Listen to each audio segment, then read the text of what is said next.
Vanderbilt playing Kentucky, 7:45 SEC Network. Both these teams looking for their second straight SEC win. Both these teams coming off big upsets of Ole Miss for Kentucky and the Alabama Crimson Tide for Vanderbilt. Should be a good one. Should be a really good one.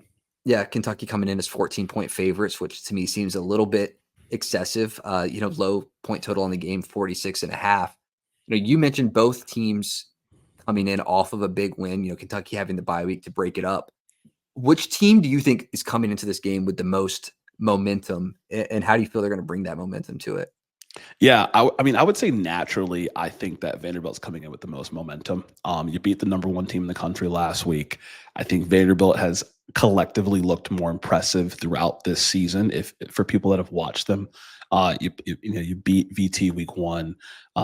You beat Alcorn State, teams that you're supposed to beat. You beat them pretty handedly. Although you lost to Georgia State, you were up by 12 going into the fourth quarter. You were very close to beating Missouri before we saw them, get dominated into College Station last week. And so I think Vanderbilt has the most momentum here. They also have a top 5 offense in this country, or in the SEC when it comes to points per game. And there's only 4 teams ahead of them. And those teams are UT, the real UT, Tennessee, Texas, Alabama, and Ole Miss. So they're in very elite company offensively on top of the momentum from what we've seen this season. Yeah, and they've been doing it all behind a very unique offense with Pavia making a lot of option plays, the right reads, getting the pass game kind of going last week against Alabama. Kentucky's defense has proved hard to score on unless you're South Carolina.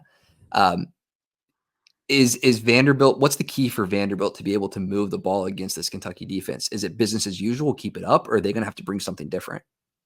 Yeah, really, really great point. I mean, if you take the blueprint of what I would say, what South Carolina was able to do is it's run the ball. And I don't know if this Kentucky team is the same team that we saw 2 weeks ago. And just be completely honest with you. But if we're going to go off of that, and I think that's kind of my gauge, we're going to have to see them do what Vanderbilt's done all season, right? Diego Pavia is the leading rusher for the team. You need to see more from Cedric Alexander. He's got 5 touchdowns in the season, played a huge role last week with 2 touchdowns. And so I expect him to play, a big role in this game if they want to stifle this Kentucky defense that's only given up 13.4 points a game, right? I also want to see more from, Junior Sterile from the receiving side. Last week this season he's got 2 touchdowns, the Nashville native. So I'm sure he was very excited to beat Alabama last week. But those guys on top of Eli Stowers are going to play a key role, but bringing it full circle, it's going to be what this team could do on the ground. Going to need to see a lot from Pavia. Going to need to see a lot from Cedric Alexander and AJ Newberry from Vanderbilt's side to control the tempo of this game and to stifle this Kentucky defense. Yeah. And then flip side of the ball, you were high coming into this year on the Kentucky wide receiver room. They didn't do it early. And then the past couple of weeks, they've kind of looked like they have something to show, especially in the Ole Miss game. What are the keys for Kentucky's offense to be able to score against Vanderbilt's defense, which has proved that they can get scored on? Yeah, defensively or offensively for Kentucky, what they should try to establish is work on what's working, the rushing game. Dime Sunwo-Kambarye has been looking really impressive, played a key role in them winning against Ole Miss. Get him rolling, just getting him carries. It's not even necessarily from a yardage perspective. I think, most games where he gets more than 10 carries, they find themselves winning. I think in the air, want to see Brock build off of what we saw prior to the bye. He was able to make some key plays to Barry Brown, to Dane Key. Get Dane Key warm early. This Vanderbilt defense right now is bottom in the conference. I think they're like bottom 3, giving up 231 passing yards a game. The challenge is for Kentucky, they haven't looked overly impressive this season in the air.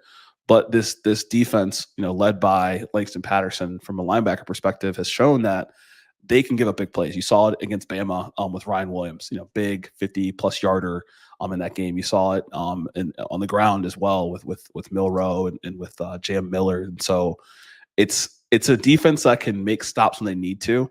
It's not a defense that's looked overly impressive, whether it's against G5 competition like Georgia State or teams like Bama last week. Yeah. No. I completely agree. I would love to see Dane Key get going early. He made some great catches. Some him and Barry and Brown both came down with some balls that I thought that were going to fall to the dirt in that last game. So getting them going early, getting the running game going for Vanderbilt. Like we said, Kentucky 14-point favorites, which to me seems a little high and excessive for this game. What is your prediction here?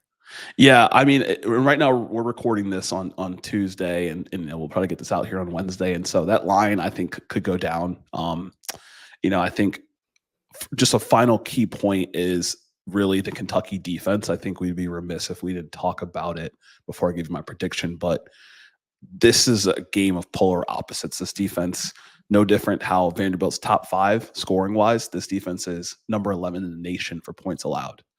And so they were able to lock down Jackson Dart and Ole Miss. It's going to be interesting to see what they can do against a Vanderbilt team, and you got to give them the benefit of the doubt, given that they've proved against an Ole Miss team offensively who has looked impressive with Trey Harris. And so, if this defense is able to hold them to say 17 points, kind of like what they did against Ole Miss, they were just able to squeeze enough to win that game, right? 20 points. That changes the dynamic of this game. If Vanderbilt's having their way scoring, I don't think that this offense has enough to show up to win this game in a shootout. So my pick in this game is 28-21 Vanderbilt. The over hits 49 points, and I think Vanderbilt covers in this game.